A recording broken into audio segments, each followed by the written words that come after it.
College study session. Welcome everybody to the Pima Community College study session on the 26th of May. And I call this study session to order, and I will hand it over to you, Mr. Sylvan. All right, well, thank you, Chair Ripley. So we have two items on the agenda today. The first is property acquisition, and the second is the training with Danny Garone, who's a staff attorney with the Office of the Arizona Ombudsman.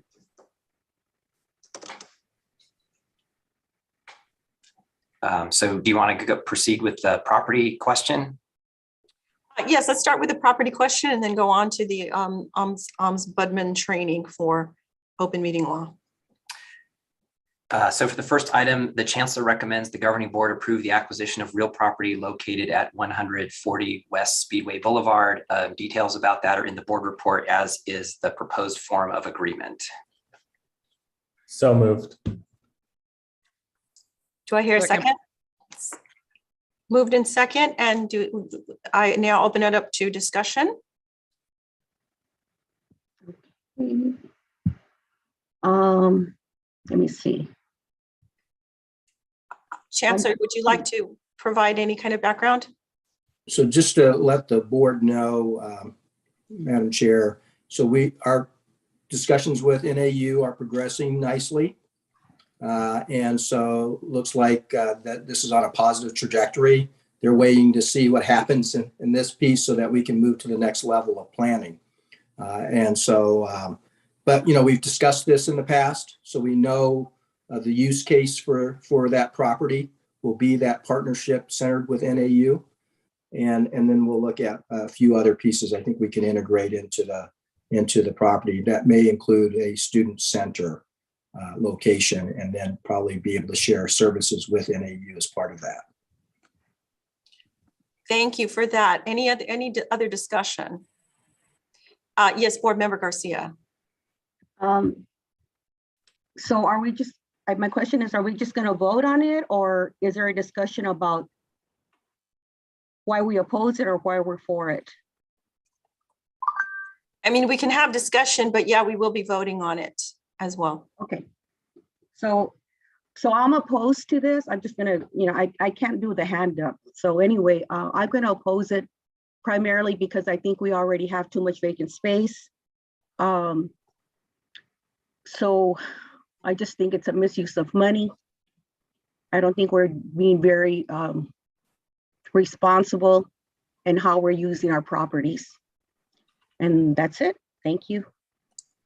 Thank you. Any other discussion? Board members or otherwise? Yes, Board Member Klinko. Thank you, Chair Ripley. I just wanted to articulate, my support for this item. I think, as has been delineated in the master planning documents for the downtown campus for decades, there's been an intention to acquire the totality of the property within the boundaries of Speedway, Drachman, Oracle, a Stone and Main, which really provides a unified campus. And towards that end, we have created multiple educational facilities master plans. We've looked at a host of opportunities. These properties are only going to increase in value over time, and the cost of them, we've even seen the cost continue to rise over the last 3 years as development has occurred around us. And if we don't acquire these, we will have very little control about the outward expression of the institution and how it's seen from major corridors. And it also provides us an extraordinary opportunity for a strategic partnership, in this particular case with NAU, which I hope we get to comes to fruition. But even if that was to not happen, I think there are additional opportunities that will present themselves for both partnership, for strategic initiatives, and to enhance the student success experience on the downtown campus. So I plan on supporting the item. Thank you, Board Member Klinko. Any other discussion? Okay, and I would, pardon me? Hello.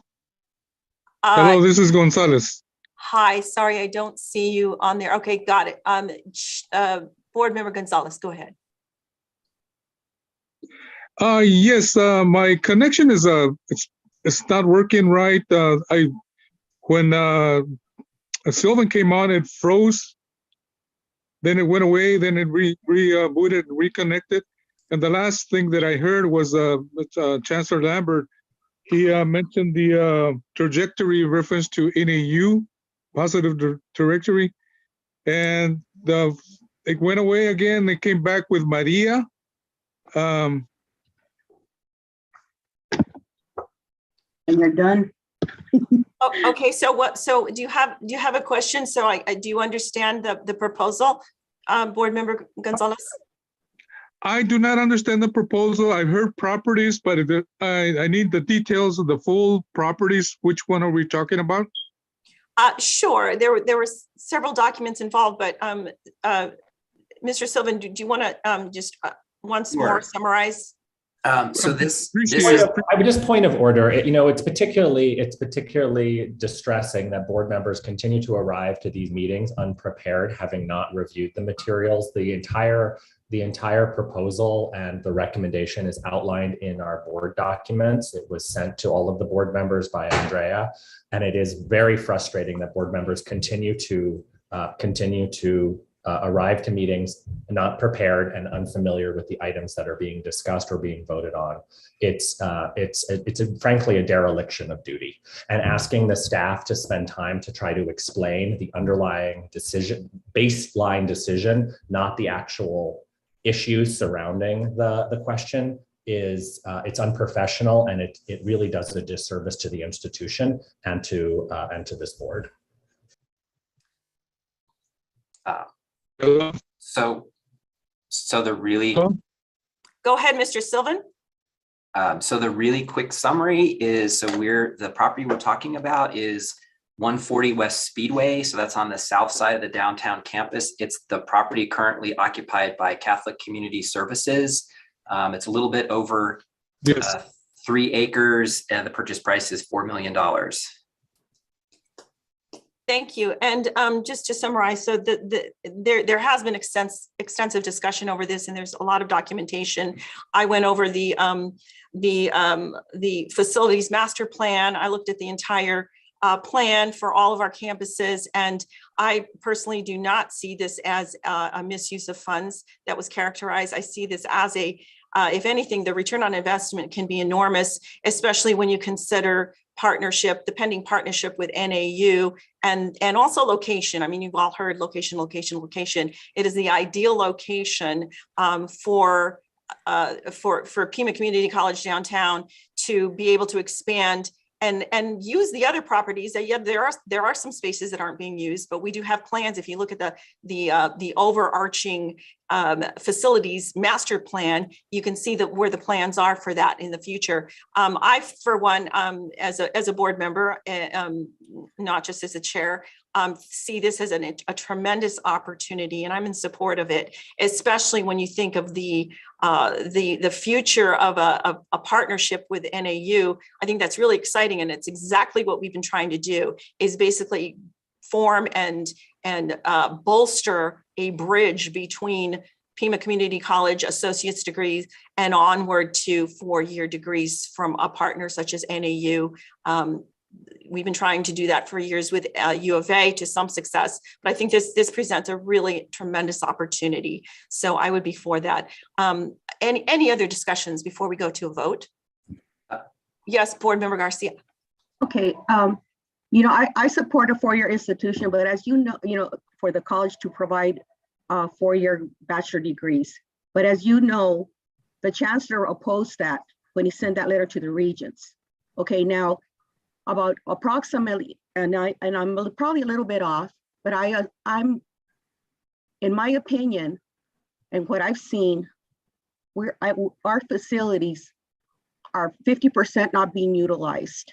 Okay, I think it's a great idea to co-locate everything, but when I see, spaces being repurposed, that really is not going to be the best use of space in that area, and now adding something else, so, I just want to state that's, everybody's entitled to their opinion. And the other thing is that, Damien, you are so very disrespectful You Ms. shouldn't be Garcia, talking point of that way. order. Ms. Garcia is Well, now too bad. impugning my integrity. Yes. True. Chair Ripley. Nobody Sorry, told you let's anything. stick to being professional and not name call. I think your all of our opinions are valid. That's why we're all board members. So your opinion and your viewpoints are very important. So please state those. Well, okay, so then I'm going to say that, I don't think that Damon should be talking the Ms. way he does. Garcia, a point of order. Ms. Garcia isn't referring to other board members by proper names. Okay, yes, Additionally, she's Vice Chancellor, impugning you the should be integrity Chancellor. of I mean, you additional should board actually be members. the, what's it called? The interim chancellor. Thank you. Okay, thanks. So back to the matter at hand. Yes, everyone stated their opinions. But again, I go back to, please read the board docs, please read the facilities master plans, look at those carefully. And just one item of correction, we are not providing a 4-year degree at Pima Community College. We're partnering with an institution that does provide the 4-year degree. We are creating a bridge, an easier path that will save students time and money and transportation. We will include things like childcare. To me, this is a win-win-win, a 3-way win all around. So it's not about Pima providing a 4-year degree. It's about the bridging and the partnership with NAU is really what it's about. So I just wanted to make that clear. Okay, so I do understand that, Kat. Okay. Ms. Ripley. Sorry, Ms. Ripley, Chairperson Ripley. But the thing is that I still think that we should have, we should be looking at providing that ourselves. That's it. I'm done. Thank you. Thank you. Board members, any other discussion before we move to a Call the vote? question, To the please. next- Yes, Enough discussion, yes, let call me- the question. Give me yes, some time. I lost you a while ago as well. Hello? Yes, Board Member Gonzalez, go ahead, please. Thanks again. Very, very difficult with this stuff on the computer and my phone. I apologize for my computer or my phone not working right in reference to the interaction. But I know I'm disappointed with the connections. It's not my fault. It's the whoever's fault it is, but it's not my fault. And the connections are really, really bad. And coming back to the property, I thank you, Mr. Sylvan, in reference to giving me the brief in reference to what we've been talking about for a while. I do agree that we need to make movements as well too.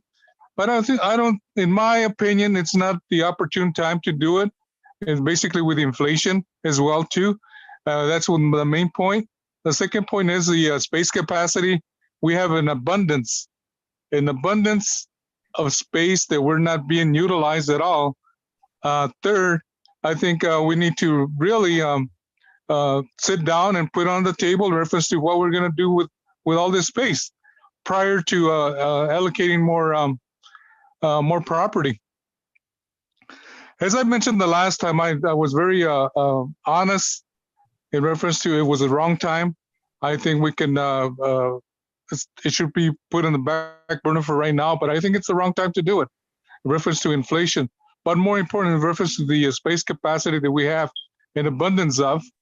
And right now, I cannot support it 100%. I do like what's being planned, but at this time, I cannot support reference to buying the property. Thank you. Thank you. And Dr. Hay, I'm sorry, did you have your hand up? Nope, I'm good, ready to vote. Okay, great. With that discussion and with respect to the master's facilities plans and the overarching long-term look at where the school is going, I would like to call for a vote. Mr. Sylvan, can you, or actually we could just, I can see you all on Zoom. So all those in favor of going forward, please signify by saying aye verbally. Aye. Aye. Damon, you're muted. I hear 3 ayes. I didn't hear, okay, no other ayes. Okay, so the motion passes. You should just call for who's opposed. Okay, sorry, I can't see. You don't count. 3 ayes. All those opposed, please signify by saying nay. Nay. The motion passes 3-2. And let's move on to the next topic in respect for everyone's time. So Mr. Sylvan, I believe the next topic is our study session regarding open meeting law. Correct. So with that, I'm going to yield the floor to Danny Garone. He's a staff attorney with the Office of, excuse me, with the Office of the Arizona Ombudsman, who's going to be conducting the open meeting law training today. Thanks, everybody. My name is Danny Garone. I'm with the Ombudsman's Office. I'm going to talk to you for about an hour about the open meeting law. Real quick, what's the Ombudsman's Office? If you're not familiar with us, we're a small legislative agency. We have about 10 people working for us. Our primary function is to investigate complaints about the administrative actions of state agencies. When it comes to public records and open meeting law, our authority extends down to local government as well. Part of our responsibility when it comes to these two areas of law, open meeting and public records laws, to train and educate public officials and the public, which is why I'm with you today. So real quick, what is the open meeting law? Like, what's the point of it? It's really a set of laws that's supposed to maximize public access to the governmental decision-making process. So when bodies like you guys, like your body, deliberate and make decisions, the public gets to see those deliberations and see those decisions. So they know what decisions you're making and how you arrive. We can't hear you. Decisions and your decision-making process are not supposed to take place in secret. They're supposed to take place so the public can see them. Who has to comply with the open meeting law? Public bodies. What's a public body? Basically a government decision-making entity with multiple members like yours, like your boards, your councils, your commissions. So you're a governing board for a community college. That's going to be a public body subject to the open meeting law. Sometimes you have weird in-between cases where it's not clear if you fit that definition. So there's an attorney general opinion from 2007 that provides some guidance. But in the case of your body, there's really there's no ambiguity. You guys are a public body subject to the open meeting law. It also, the definition of public body also captures standing, special, advisory, and subcommittees. So anytime you guys create one of these types of committees, whenever that committee wants to meet, they're subject to the open meeting law. The definition for advisory and subcommittees is any entity, no matter what you call it or what you designate it as, that's established by your public body or the presiding officer of your public body. So if you guys assign a task to 3 people to go talk about and report back to you, even if you call it a work study group or whatever, that's a subcommittee or an advisory committee that needs to follow the open meeting law. So whenever you get into a situation like that, you got to be aware that you might be creating additional open meeting law obligations. A somewhat common question I get is, I just got put on a board or committee or commission. Someone told me about the open meeting law. Are there some sort of training requirements or something like that? Generally, under the open meeting law, all you have to do is a day before you take your position on that public body is review open meeting law materials that have been approved by the Attorney General's office. Usually that's takes the form of the Attorney General's handbook chapter on the open meeting law, or a booklet that our office puts out that includes that same Attorney General chapter. Your public body might have additional requirements, but generally all you need to do is review these materials before you take your position. Will anybody know? Is there a test? No, there's no way of really verifying it, but if you don't familiarize yourselves with these materials, then you're probably going to make mistakes, and that'll become apparent to people as time goes on. If you commit a violation of the open meeting law, or somebody thinks you did, who might you hear from about it? The 2 main government entities that might contact your board or your staff about a potential open meeting law violation is the Ombudsman's office, my office, really me, or the Attorney General's office. Our office, the Ombudsman's office, has broad authority to investigate and look at your records and all that stuff, but we don't enforce the open meeting law. We can just publish a report of our findings. The Attorney General, on the other hand, can go to court if you don't cooperate with them, and they can convince a judge that you're blowing it, you're not following the open meeting law, and the judge can order you to take action, and they can even judge can even penalize you as an individual for violating the open meeting law. And then additionally, the county attorneys can enforce the open meeting law, although I don't think they're super proactive in doing that. And then a member of the public can take you to court directly. So if you're not following the open meeting law, someone can sue you. If that person convinces the judge, then the judge should order you to do something or not do something in order to bring you in compliance with the open meeting law. That's pretty rare, but it can happen.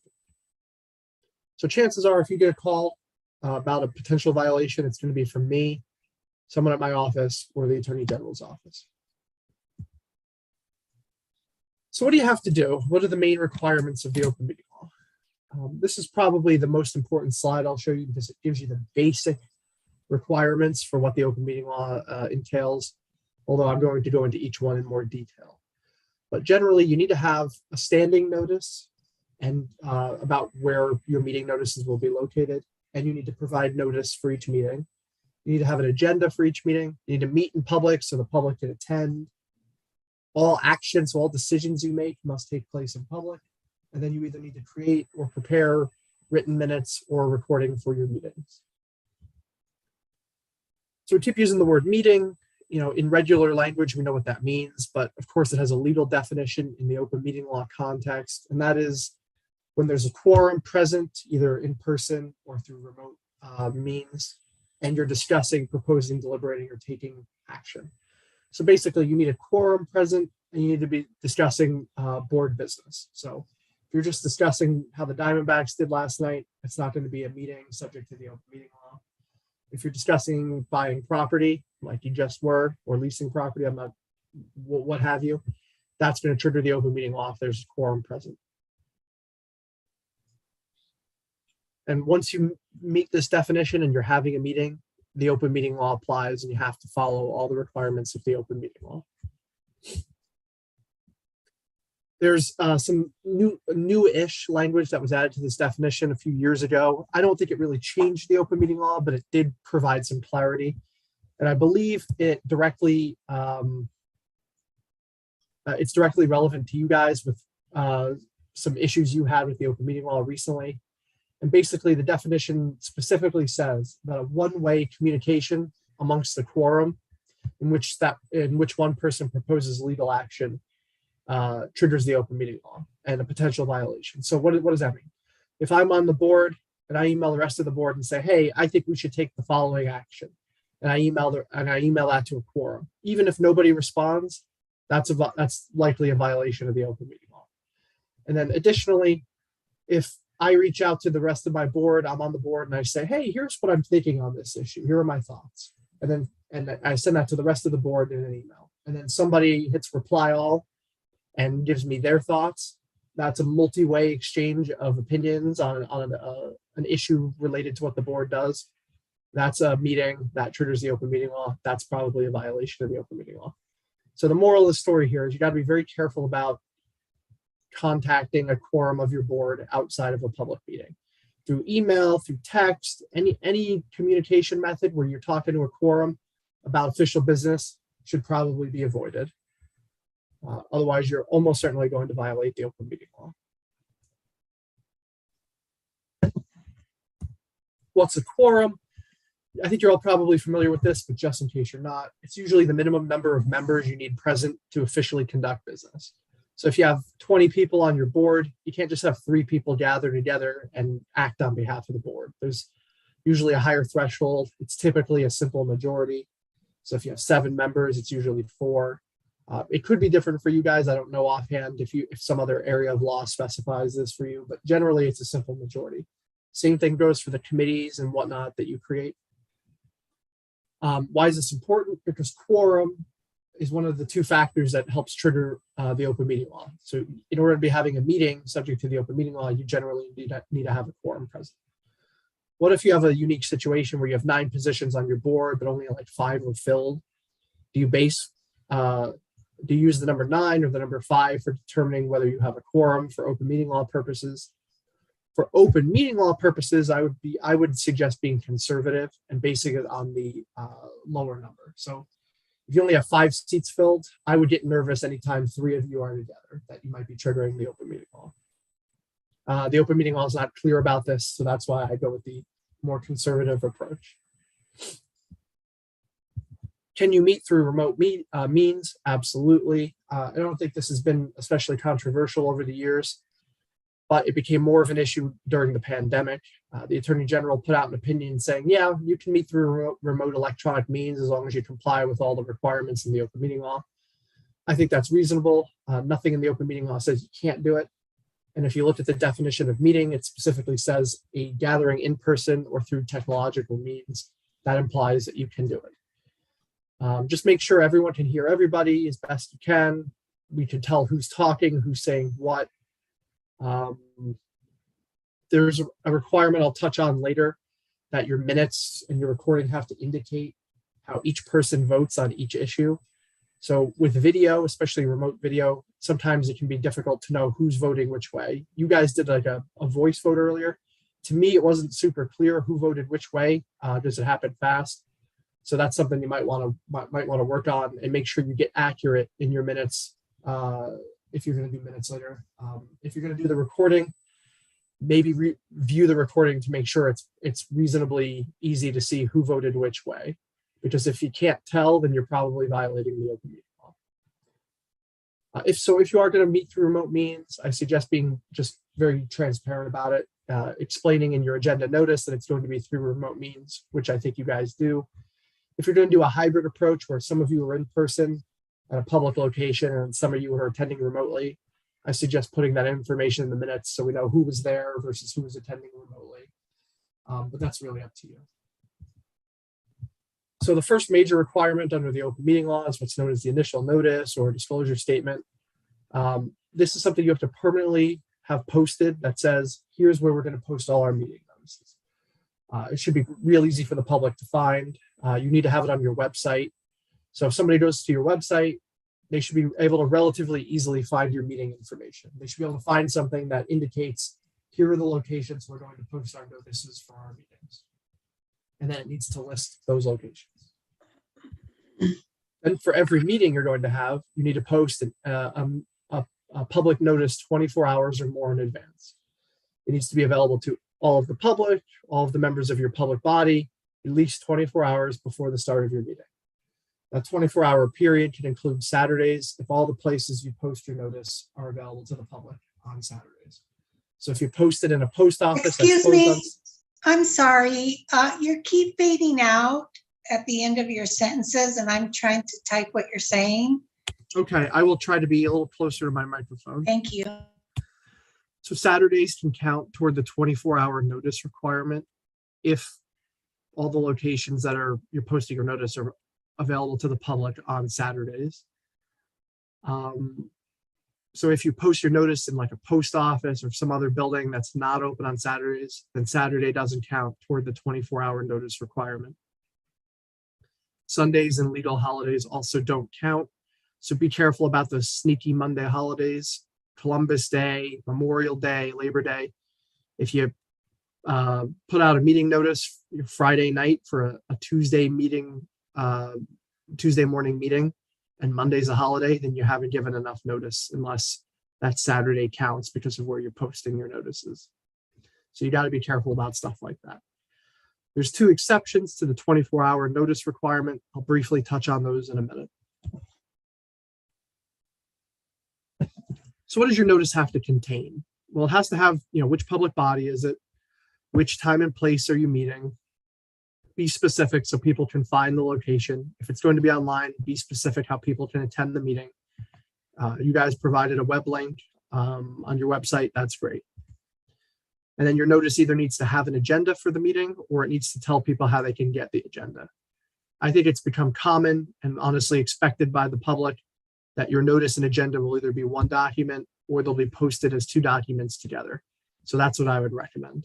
But you don't have to do it that way. Legally, you can post a notice and the notice can say something like, for a copy of the agenda, go to this location or contact this person. That's fine too. Although that's more likely to cause people to complain. And even though it's not unlawful, it just might be more trouble than it's worth. So it's up to you on how to handle that. You must post your notice for every meeting in all the locations you said you would. So if you have a disclosure statement on your website that says we'll post in locations A, B, C, and D, then every time you have a meeting, you must post notice in locations A, B, C, and D.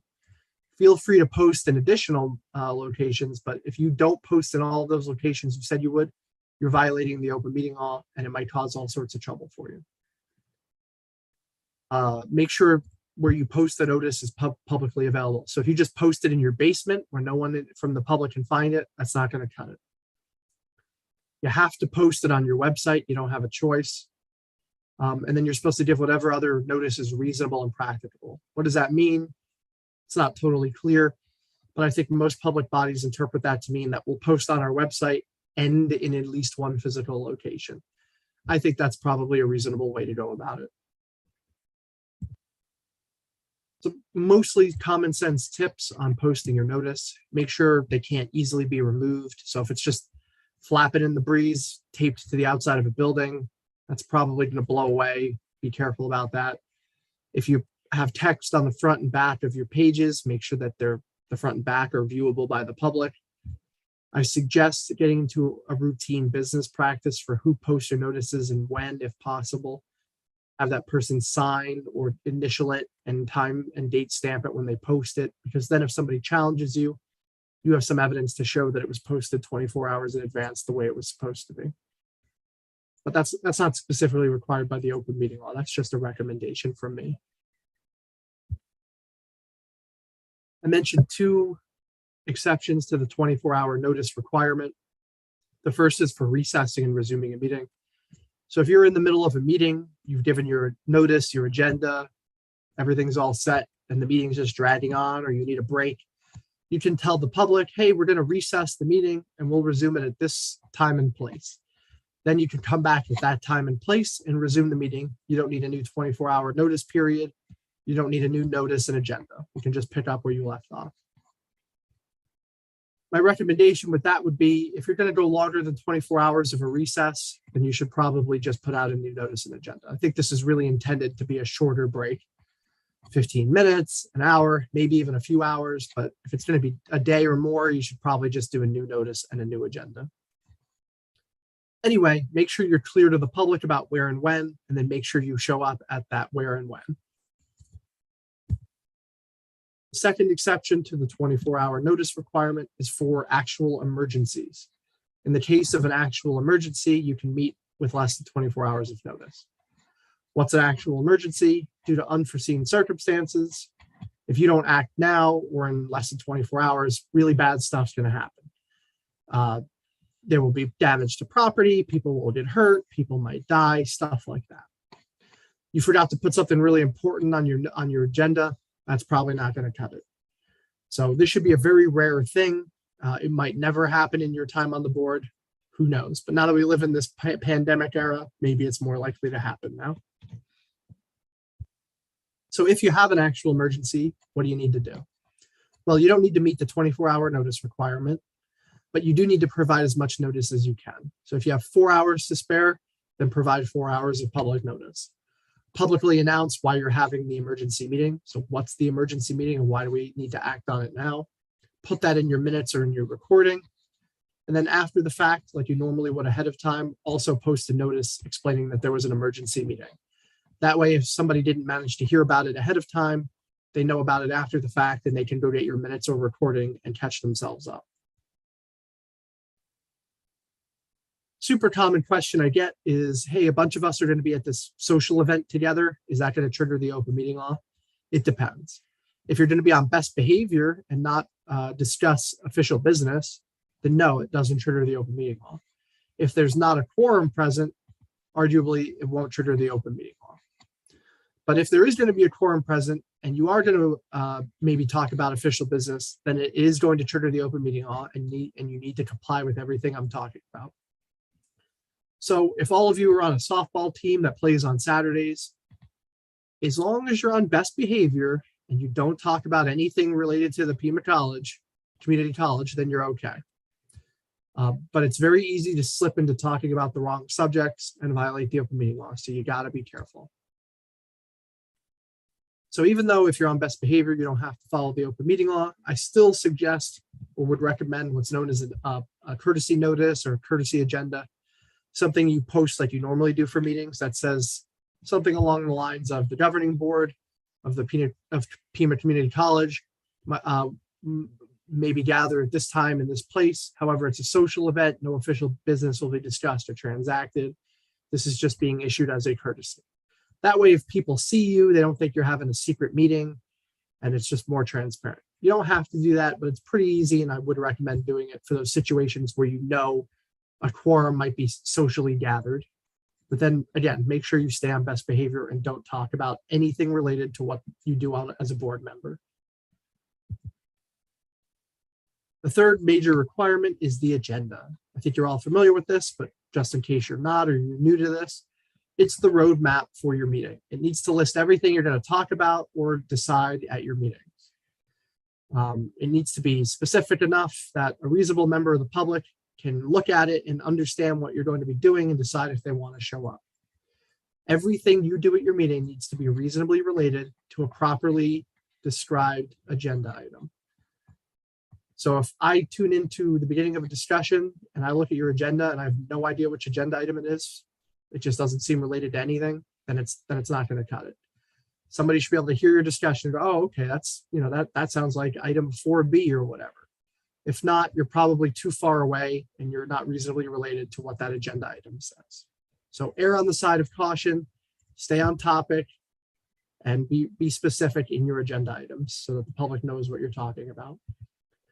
Some common issues with agendas are using terminology that your average person won't know. So you're in education, you're going to know a whole bunch of education jargon that your man on the street isn't going to know.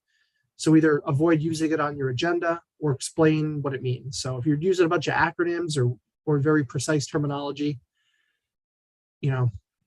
somebody like me probably won't understand it, and you're not really providing proper notice at that point. So avoid overly legalistic language, acronyms that the average person doesn't know, agency slang, stuff like that. Also avoid overly vague terms. So if your agenda says new business and old business and stuff like that, it then better list specifically what new business and what old business. If it doesn't, it's probably not specific enough and you're probably violating the open meeting law. There's one kind of exception to this. You can provide a brief summary of current events at your meeting without listing each current event individually, provided that you're then not going to go discuss it in detail. So it's basically just like a bulletin. So one of your folks, assuming you put this on the agenda, can then stand up at the meeting and give a brief summary of current events, sit back down, and then move on to the next agenda item.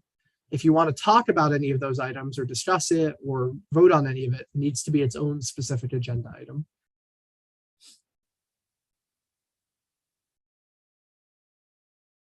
If it's not on the agenda, do not talk about it, do not vote on it. If you vote on something that's on the agenda or that's related to some other serious open meeting law violation, it can be rendered null and void by a court. So say you guys voted to buy that property or expand that property and it wasn't listed on the agenda and somebody sued you, that would be null and void and it would create all sorts of legal trouble for you. So that's why you want to avoid these types of mistakes. So if it's not on the agenda, but you realized, oh boy, it was supposed to be, it's really important, too bad. You got to wait until you can get it onto an agenda 24 hours in advance of the meeting. Because like the notice, the agenda also needs to be available 24 hours in advance.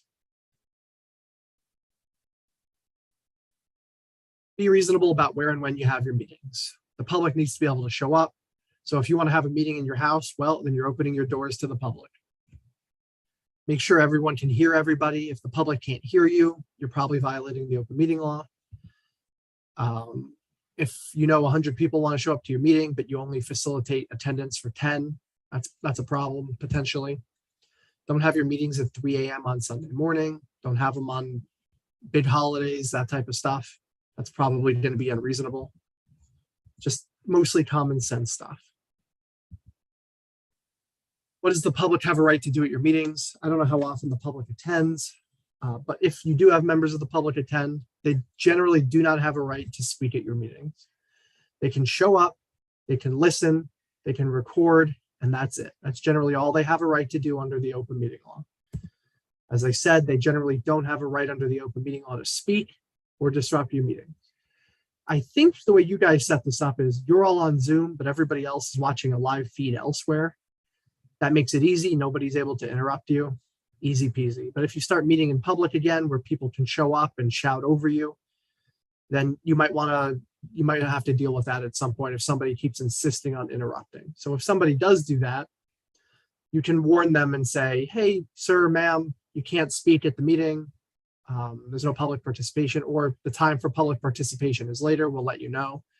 Please stop or we'll have to remove you. And if they just insist on continuing to do it, you can remove them. You can have security or law enforcement or whatever remove that person.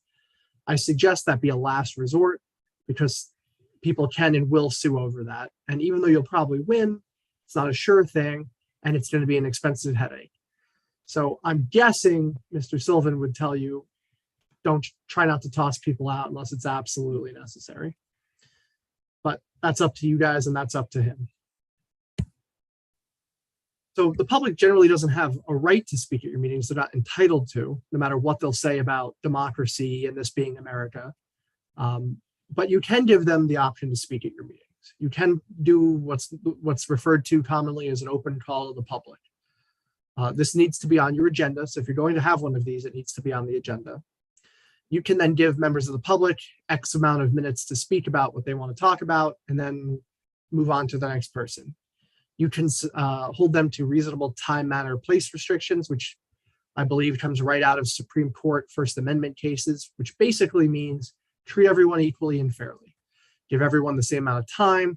Don't discriminate against certain topics or certain viewpoints, or you're going to run into a big First Amendment problem. Don't interrupt people. Just let them get it out, even if it's offensive to you or upsetting. That's just the nature of the game. Whatever your requirements are going to be. So if you're going to give everybody 3 minutes and tell them we're going to shut you down the second the timer hits 3 minutes and blah, blah, blah, I suggest deciding on that criteria ahead of time and making it publicly known, so people don't think you're playing gotcha with them and treating them a certain way because you don't like what they have to say. The Attorney General has said in some of their official public stuff that you can ban repetition or like condense the amount of speakers. So if you have 100 people who want to speak out against something, you can say, okay, we don't have all day, so we're just going to take the first 5, or get together and nominate 5 people to speak on that side of the subject. Where'd they get this from? I don't think they've got it from Arizona law. There's nothing in Arizona law that supports that restriction, in my opinion. They've looked to other states and what other state courts have allowed. I would avoid that. I think that's risky, and you might get sued and you might lose. So either, in my opinion, either let everybody who wants to talk at your meeting, or don't allow anyone to talk. Once you start restricting the number, you start potentially running into trouble. What can go wrong with the call to the public? The public can talk about pretty much whatever they want. They should be limited to talking about things that are related to what your board can do. But if someone starts talking about something completely out of nowhere that has nothing to do with you guys, I'd probably suggest just letting them do it, because trying to stop someone who's way off base is going to create trouble a lot of the time, and then they might start shouting about the First Amendment and suing you. So it's probably worth it to just let them go do their 3 minutes on whatever topic they want. But they can talk about stuff that's not on your agenda. So you're limited to only talking about stuff that's on your agenda. They are not. So if it's not on the agenda, what can you do about it? Because you don't suddenly acquire the ability to weigh in on that issue. So you can ask that staff study that issue. You can ask that it be placed on a future agenda, and that's it. And if it's criticism, so if someone gets up there and says, Board Member Garone, here's 3 minutes about why you're the worst board member in the United States. At the end of their 3-minute tirade, I can respond to that criticism if I want. I don't have to. I know a lot of lawyers would probably recommend don't even bother, but I can. But nobody else gets to jump in. It doesn't become a board discussion. We don't get to act on it unless it's its own item on the agenda. If it's already on the agenda, well, then you can talk about it.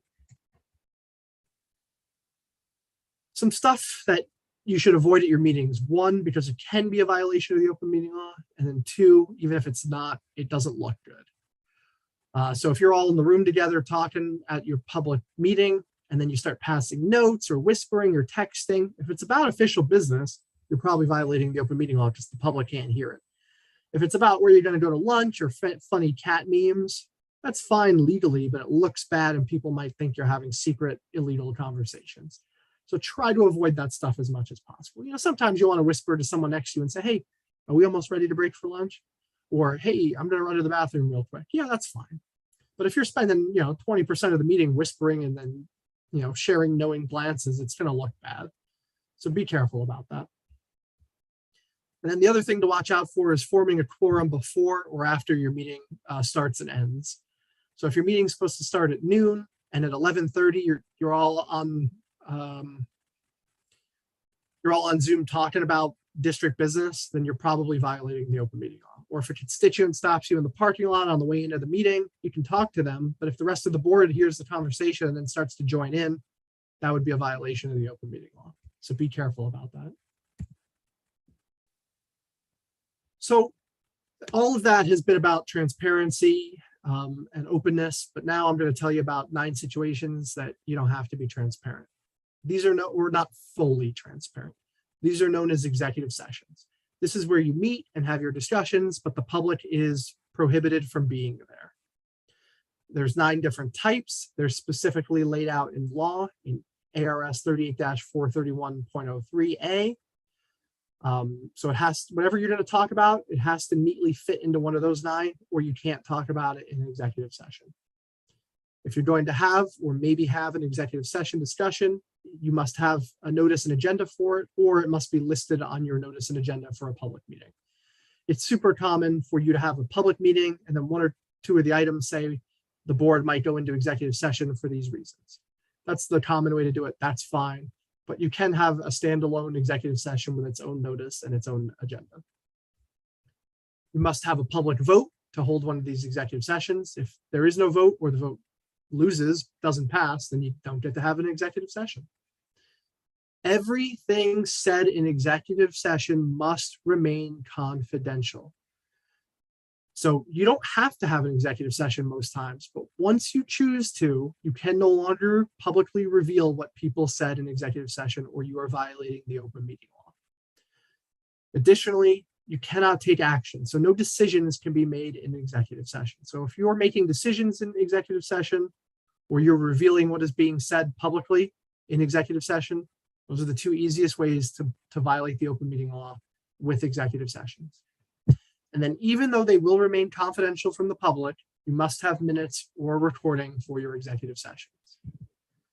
Something to consider. There are plenty of situations where you could legally have an executive session, but you're not required to. So it's up to you to decide if it's worth it. Is the public going to be super suspicious as to why we're having this? And on the other hand, we're not really gaining much from doing it. Well, then maybe you just want to have your meeting in public or your discussion in public and not have an executive session. That's up to you. There are plenty of situations where you don't need to have an executive session. So if you do want to have one, your notice/agenda must indicate that you're going to have one, and it needs to cite exactly which of the 9 statutory provisions enables that type of executive session. And then the agenda must have a general description of what you're going to talk about or consider in executive session. You can't just cite the statute and say legal advice. You got to be a little more specific than that. You don't have to be so specific that you defeat the whole point of having the executive session, but you can't be so vague that nobody has any idea what you're talking about. Gets to be there. Members of the public body, so your whole board gets to be there.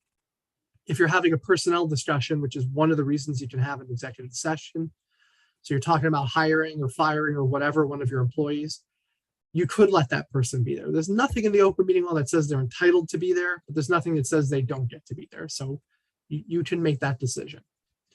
The auditor general, if they're conducting an audit, and then anybody else whose presence is reasonably necessary to carry out the purpose of the executive session. So if you want your attorney there because you need legal advice, or because you want him to make sure you're not violating the open meeting law, that's fine. If you want a staff member there to take minutes or run the video camera, that's fine. If you need to hear from a third party, say you're talking about firing someone and you need to bring somebody in to hear about the accusation against the person that you're thinking about firing them for, that makes sense. But you can't just have your friend Ted or Bill or a coworker who thinks it's interesting. They got to have a good reason to be there.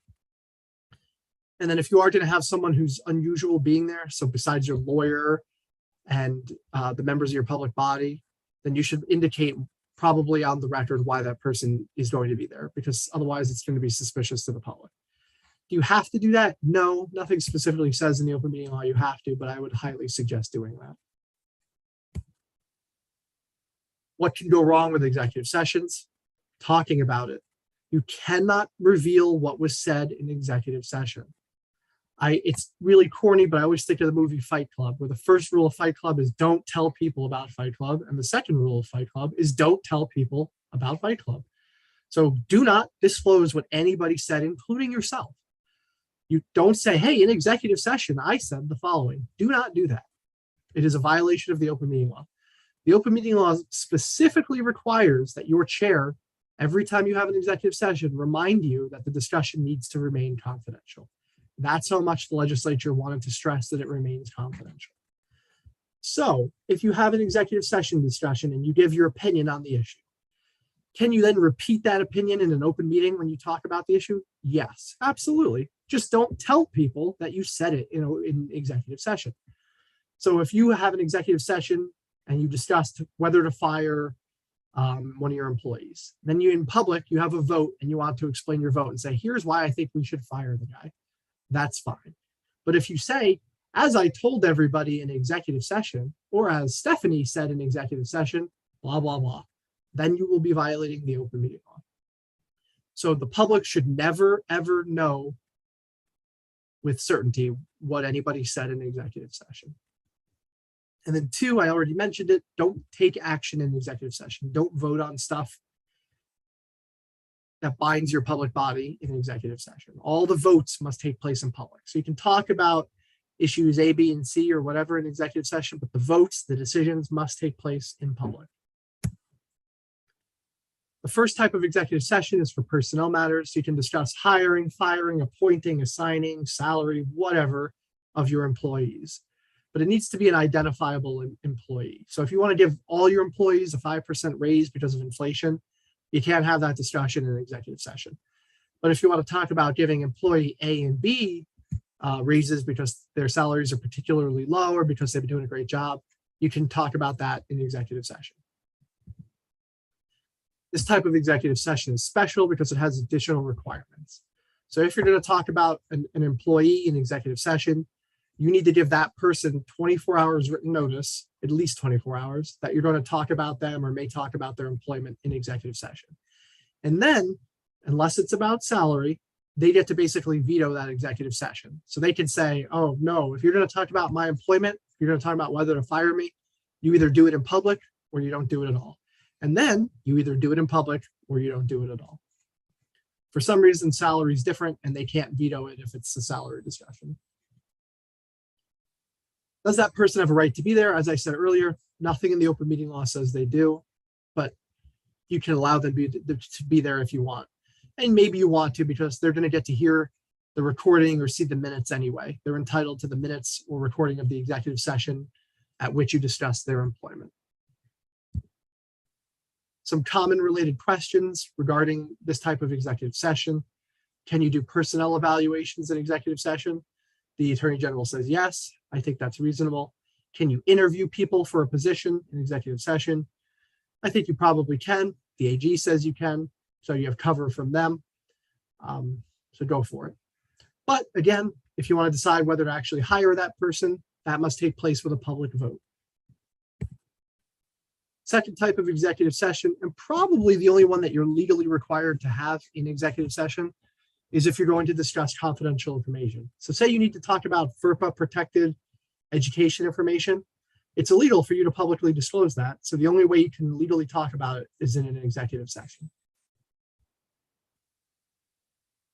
The third, and even though it's not legally required, you're probably going to want to always have these discussions in executive session, is for legal advice.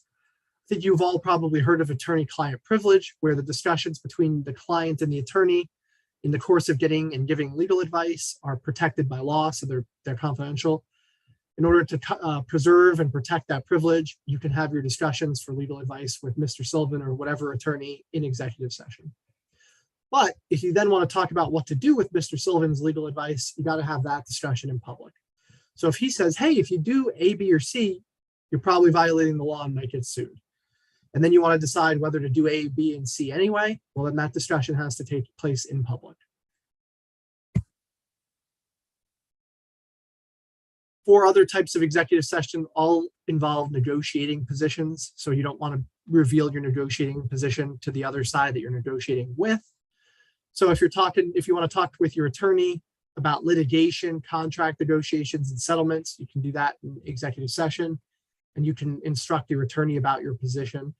But then before you actually formally decide on anything, so if you actually want to settle something, that vote needs to take place in public.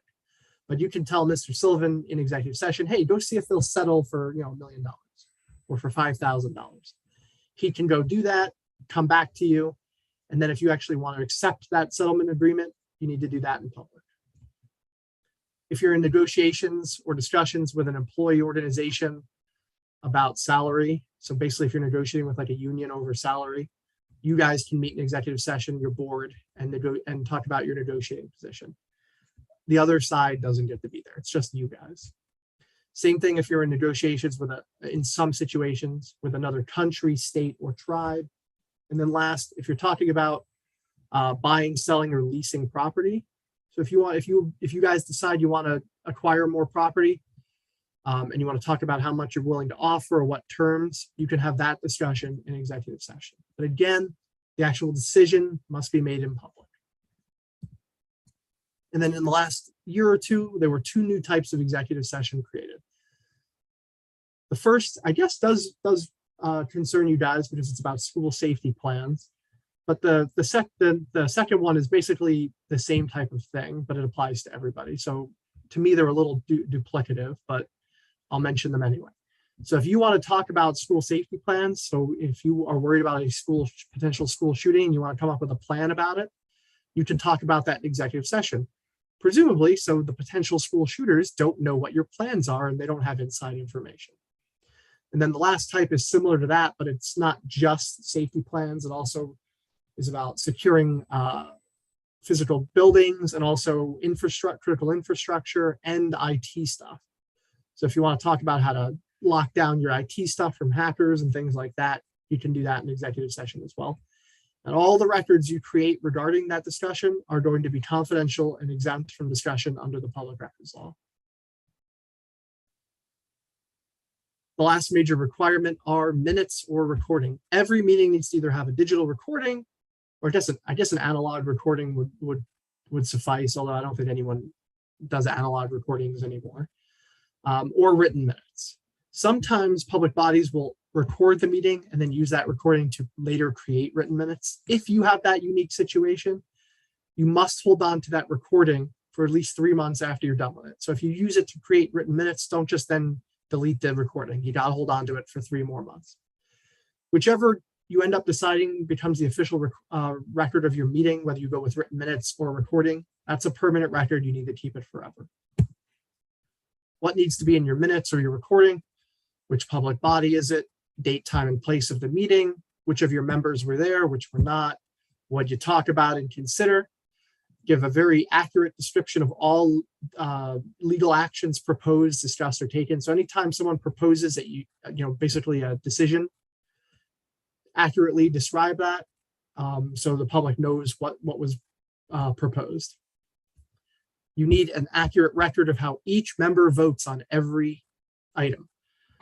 Can you just say it passed unanimously or it failed unanimously? Probably. I think that's probably okay, assuming you were accurate about it. So if all 5 of your members are there and you indicate on the minutes, these 5 members were present, and then all 5 voted yes or no, that's probably okay. But if one member abstained or one member was in the bathroom and missed it, you probably can't then say it was unanimous for or against because it wasn't. You don't know how that 5th member would have voted. My recommendation is just every time there's a vote, indicate by name in your minutes or your recording how each person voted. So I would probably recommend when you do these video meetings, if you're going to do a recording as the official record, that you take a roll call vote. And if you ever have just an audio meeting, so you're meeting by phone and people can't see you, then I really recommend that because we don't know you by voice. Sometimes, if there's 12 squares on the meeting, we don't know who quick says yes or who says no. So it's probably worth taking a roll call vote. But do you have to? Arguably, no. As long as it's clear to, I think, a reasonable person how each person votes, then it's probably sufficient. You need the name of who proposes each motion. Anybody who presents to your board, so like me, you need to have my name and which agenda item I was talking about in your minutes or your recording. They can get a little dicey when I call to the public. Sometimes the public refuses to give their name. So if they give their name as Mickey Mouse or anonymous, then you probably have to write that down. But you can say, hey, I need you to give me a name. I think you can say, we have a requirement to give a name as given of everyone who presents. So in order to meet that requirement, we need your name. If they want to then give you, Mickey Mouse, then that's probably fine. I don't think you can require them to show ID. And that's it. That's all your minutes have to have. They don't have to be a word for word transcript of the meeting. The public gets to see your minutes or the recording, whatever you have, within 3 working days after the meeting. So if the meeting's Monday, by Thursday, if someone says, hey, I want to see your minutes or your recording, you have to have something ready for them that has all the requirements on this slide. You don't get to make them wait until you formally approve the minutes or recording at a meeting. You can write draft or unapproved on it, that's fine, but you have to have something ready that meets all those requirements. Cities and towns have some additional requirements about posting online. They don't apply to you guys, but I wouldn't be surprised if this becomes the law in some form or fashion for everybody at some point. And I'll tell you why I think that in a minute. A few years ago, the legislature made it so all licensing authorities in the state, when they have meetings, have to record them and post the recordings online. So they inched a little closer to making it apply to everybody. Haven't yet. As I mentioned earlier, executive sessions must have minutes or recordings. Why? Well, if you get sued and somebody says, I think they had improper discussions in executive session, you have the burden in court of showing that it was a proper discussion, and you can do that with the minutes or recording as your evidence. So that's one of the main reasons why we have that. What needs to be in the executive session minutes or recording? Similar stuff to the main minutes or recording.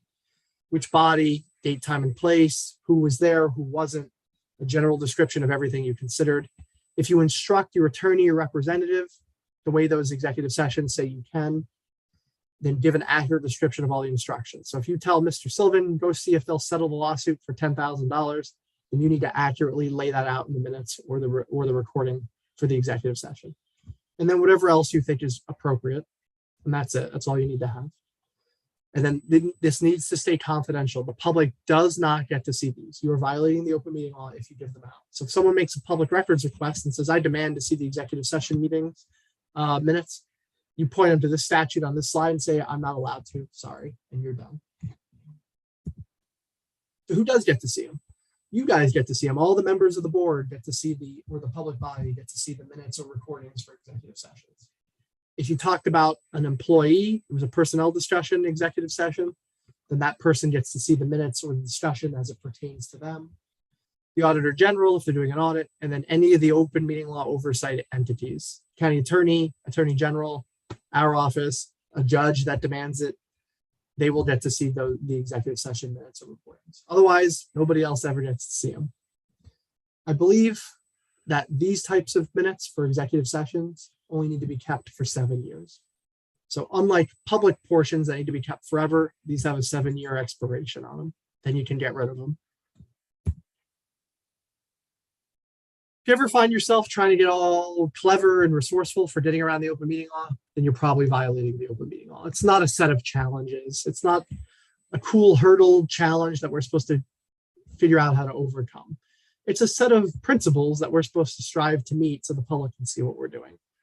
So you can't use any device to get around the open meeting law. So phones, computers, cameras, that's not going to allow you to get around these requirements.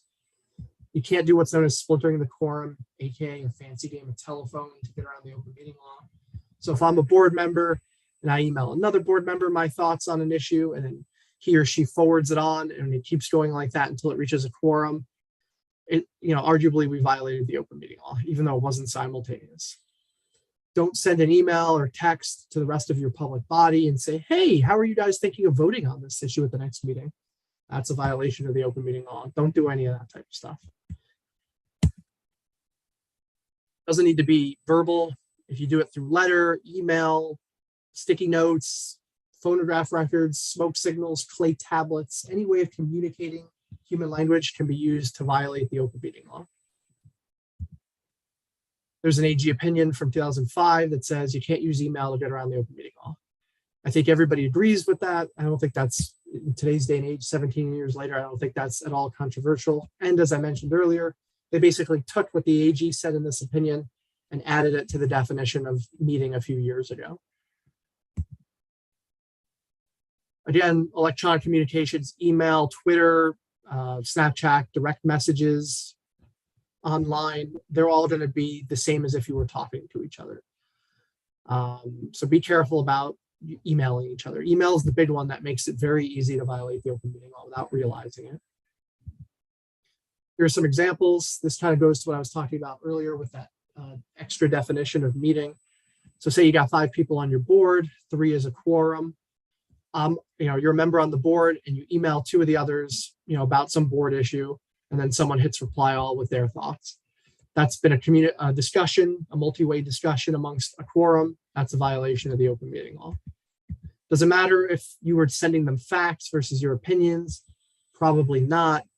Deliberation is one of the words in the definition of meeting. And if you look at a dictionary, that can include the collective acquisition and exchange of facts. So if I send a whole bunch of stats to the rest of my board on an issue that we're going to talk about, and then somebody replies back with some other facts or stats, arguably that's a violation of the open meeting law. So be careful. Maybe you want to put something like this in your email signature as a reminder. Hey, don't forget, be careful about who you send what, because it could violate the open meeting law. It's not required. We probably ignore most of these like robots, but it's easy to do and it might be worth putting in there because it might help somebody sometime. Staff can send you guys emails and other stuff without violating the open meeting law. So just passively receiving information in and of itself is not a violation. That's how we send out notices, agendas, board packets for meetings, stuff like that. The problem is then talking about it. So if your staff sends you something and then you hit reply all and you guys start talking about it, that's where you run into trouble. Normally, to violate the open meeting law, you need to have multi-way communication. So if I email my board and say, hey, here are my thoughts on this issue, and then nobody replies, we probably didn't violate the open meeting law. We came so close, it makes me sick to my stomach, but we probably narrowly avoided it if nobody replies. The exception to that, however, is proposing legal action. It only takes one person to propose a legal action. So if I email the rest of my board and say, hey, at the next meeting, we should probably spend $500 on the following thing, that would be a violation of the open meeting law, even if nobody responded. So you guys were talking about acquiring some property. So if I was a board member and I emailed the rest of the board and said, hey, I think we should acquire the following property, even if nobody replies, that's a violation of the open meeting law. So how do you propose agenda items? Well, the easiest way is to not do it together. Pick one person to receive all the agenda items and put together the agenda, or designate that task to a staff member, something like that. But if you insist on doing it together, you got to be really careful. You can propose an item for consideration or discussion, but don't propose the specific action you want taken. So what does that look like in practice? Say you want to discuss campus safety. You email the rest of your board and say, hey, at the next meeting, let's discuss campus safety. I'm worried in the aftermath of that school shooting. That's fine. But if instead you say, I think we should spend $500 a week to hire a new armed security guard, that would be a violation of the open meeting law because you proposed legal action. So you can propose the general topic for discussion, but you can't propose the specific action you want taken on that topic. Otherwise, you're violating the open meeting law. Yes, that seems a little bit like splitting hairs. So if you want to be better safe than sorry, do what I said earlier and send all your topics for the agenda to one person or a staff member and have them put together the agenda. So if you accidentally phrase it wrong, it hasn't reached the quorum of your public body. Another example, I think we should consider firing so-and-so at the next meeting. If you email that to everybody, or if you say it in person to them outside of a meeting, that's a violation because you're proposing firing the city manager or whatever employee you have. If instead you email and say, hey, at the next meeting, can we talk about the, so-and-so's performance? That's fine because you haven't proposed the specific action you want taken. It's still risky. It's still coming close, but it's probably okay. And I have more examples, but they're more of the same, so I'm just going to skip them. You can't knowingly ask your staff to do things that are in violation of the open meeting law. So if you're like, I can't propose that legal action, but maybe I can go ask so-and-so to do it for me. You're violating the open meeting law, and that person will also be potentially violating the open meeting law because they're helping you. So don't put your staff, if you have any, in that difficult position. Don't ask them to do things that they're not allowed to do. There's some weird exception, and it's probably a First Amendment carve out in the open meeting law that says, if you're in a public venue other than your normal public meetings, and there's media there, and you know it's going to be widely distributed, and your other board members are probably going to hear about it, that's okay. The idea is it's similar to a public meeting where the public will be made aware of it and it won't be happening in secret. So if you're leaving campus and a reporter sticks a microphone in your face and says, how are you going to vote at the next meeting on this topic? You could probably answer that question, no problem, even though it might go on AZ Central or TV News that night and the rest of your board will hear about it. As long as you're not doing this intentionally to get around the open meeting law. That's the one caveat. So if you know a reporter for a local newspaper who will sneaky put your opinions on things on the back page where almost no one will read it, and you send that information to your board and say, hey, look at page 42 in tomorrow's paper and you'll see how I really feel. That's the type of thing that would be a violation of the open meeting law. When in doubt, the open meeting law says resolve those doubts in favor of openness. So when you have a gray area, the open meeting law specifically says resolve it in favor of openness and transparency. Why does this all matter? As I mentioned earlier, any action you take in which there's a related open meeting law violation can be rendered null and void by a judge. And then you'll have to go through a ratification process, which is a huge pain, will probably give your legal counsel ulcers and make everybody nervous. So I really recommend being careful about, take precautions to not violate the open meeting law. So what if you're in the middle of a meeting and you think there was a violation? You can recess the meeting and decide if you can still go on. The courts and the AG have said some violations aren't so serious that they wreck your whole meeting. So for instance, if board member Jerome starts talking about something that's not on the agenda, you can go on with the meeting. Steer me back on course and say, hey, buddy, that's not on the agenda, get back on topic. That's fine. That doesn't ruin the whole meeting. But if we realize halfway through the meeting, oh no, we forgot to do a notice and agenda, or we put the wrong link down and no one's seeing this meeting, that's bad enough that it's probably going to ruin the whole meeting. So you should stop and just end that meeting and put it off for another day where you do a proper notice and agenda. Another serious violation that can really mess you up is acting on something that's not on the agenda. So if you decided to go forward with that property today, if you had voted yes, and then you realized, oh, whoops, that wasn't on the agenda, then that vote would probably be improper and you'd have to ratify it, or someone could get it thrown out by a judge. So if it's after the fact, if the meeting ends and you go, oh boy, we probably violated the open meeting law, you need to determine if you need to ratify something. That's when you should probably go talk to your lawyer and say, hey, Jeff, old buddy, old pal, how bad was this? And he'll tell you if you need to ratify something.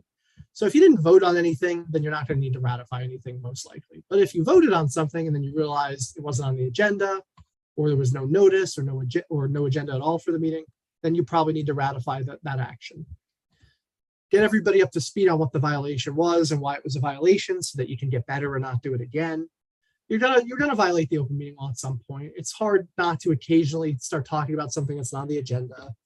So the idea here is to learn from our mistakes and actively work to not make the mistakes again.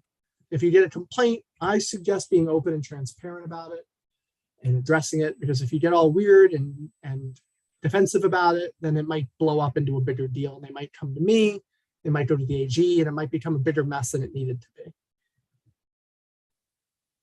So if you do need to ratify, so say you voted on something today and then you realized, oh, it wasn't on the agenda for the meeting.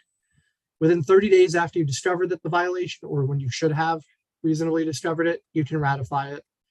Ratification is basically a super special, extra transparent meeting where you tell everybody with 72 hours of notice that you're ratifying an action. You describe exactly what you're ratifying. You put it in writing. You make that writing available to the public, all that jazz. And basically you publicly explain, we screwed up. Here's how we screwed up. Here's what we're fixing. Here's how we're fixing it. Then you can vote on it and then you make it legitimate. I recommend anytime you think you need to do this, talking to your legal counsel so you don't accidentally make it worse. That written statement about what you're ratifying needs to include all the prior deliberations and consultations and deliberations that led up to that decision. So it could be, if it's something you've been talking about for months, it could involve like a really lengthy written statement. So it can be a lot of trouble. So I really recommend trying to avoid having yourself in this position. And then all that stuff needs to be in the minutes or the recording. What can happen to you if you violate the open meeting law? Normally, if you violate the open meeting law, you're going to hear from me. If I think you violated it after talking to you, I'm going to try to get you to fix it and not do it again. If you refuse, then we might write a public report on you and call attention to what you're doing wrong. And we'll probably send that to the AG and the county attorney. But normally I try to just resolve things informally. If you hear from the AG and they think you violated it, they're probably going to make you sign something and say, sign this admitting you messed up and that you'll get training and not do it again. If you refuse, they might take you to court and it might make it worse for you. That's normally how it goes. But it can get even worse than that. The Attorney General, if they think you knowingly violated the open meeting law, they could take you as an individual member of your public body to court. So they can take board member Daron to court. And if they get a judge to agree that I knowingly violated the open meeting law, I can be assessed penalties. I think the first one, the way it's written, the first one doesn't cost anything, but the second one's up to $500. And the third and subsequent are up to $2,500. So it can get pricey.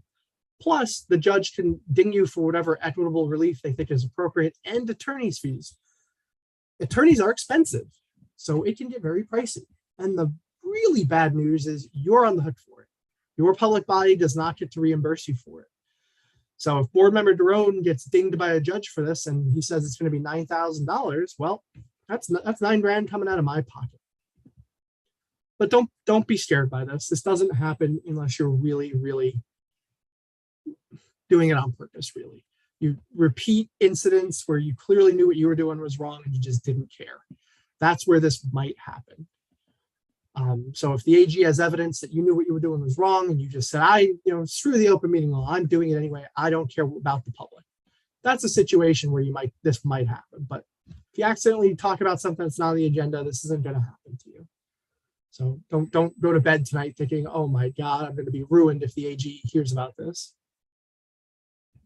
Again, only the AG can do this. They're the only one who could come after you as an individual. There is a defense. So if you realize what's happening might be a violation of the open meeting law, you can say on the record, hey, I think we're violating the open meeting law, we should stop. If the rest of your board says, no, we're going to do it anyway, and then you participate, you can use that objection that you made as a defense if you get dragged to court. And then last but not least, if you get dragged to court by the AG, and not only do they find that you knowingly violated the open meeting law, but you did with intent to deprive the public of information, basically there's evidence that you intentionally hid it from the public on purpose, then you could be tossed out of office and potentially charged with a crime. So if you're going to choose the corruption side of things, you can get in a lot of trouble for it. So basically, don't behave super, super unethically as a government official and you won't have to worry about this.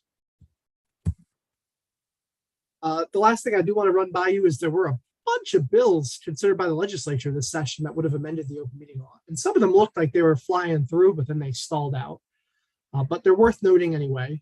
The first one was a pandemic related thing where the legislature was going to require that public bodies provide a sufficient number of seats for whatever they anticipate showing up. How was that going to be enforced? What was that going to be like? I don't know, but the head of your public body could get all sorts of penalties if they didn't account for this. If it went through the House on a very narrow margin, it failed in the Senate very narrowly. There was a motion to reconsider that passed, but then as far as I can tell, nothing ever happened again with it.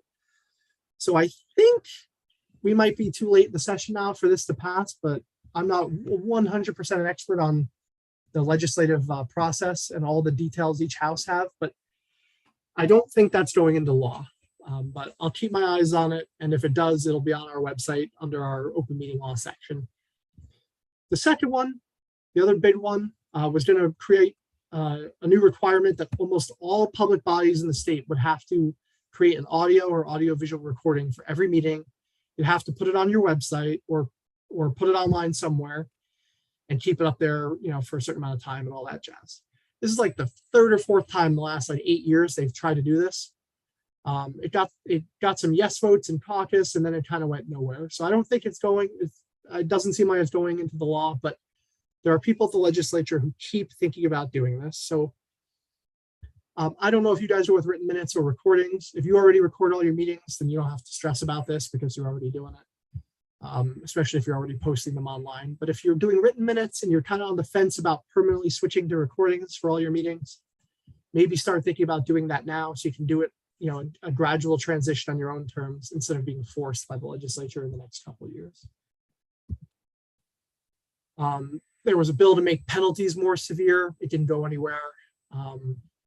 There was a bill to in my opinion, dramatically restrict some of the stuff for executive sessions and getting legal advice, but it didn't go anywhere. So none of these bills went anywhere. So I wouldn't take them too seriously right now. There was another in-person attendance one that got with accommodating a certain amount of people and making sure the meetings had to be in person. That didn't go anywhere. So you can still have your meetings online. Excuse me, and then Mr. there was one that was going to Garone. drag a bunch of charter schools and charter organizations into this. That didn't go anywhere. Excuse me, Mr. Garone. Hi, excuse me. Hi. Hi, are you almost finished? We're at the 11:30 mark. I am finished. You are? Okay, go ahead. I'll let you finish. So anyway, thanks so much for taking the time to listen to me. We have a whole bunch of resources on this slide and on our website. If you ever have any questions on this or the public records law, feel free to contact our office and I'll give you my best answer on it. Otherwise, any questions? Thank you so much. Will these slides be available to us? One of your folks, I believe, or a couple of your folks already have them. So Great. they can share them with you guys. I think Andrea has them. Great. So Thank you. All these share them links to your will be heart's really, content. yeah, they'll be really useful to us. Thank you so much. This is an important topic and complicated, as we all see. We had a saying in the Navy, when in doubt, there is no doubt. So again, I urge board members, if you have doubt, just pick up the phone and call our counsel, call me.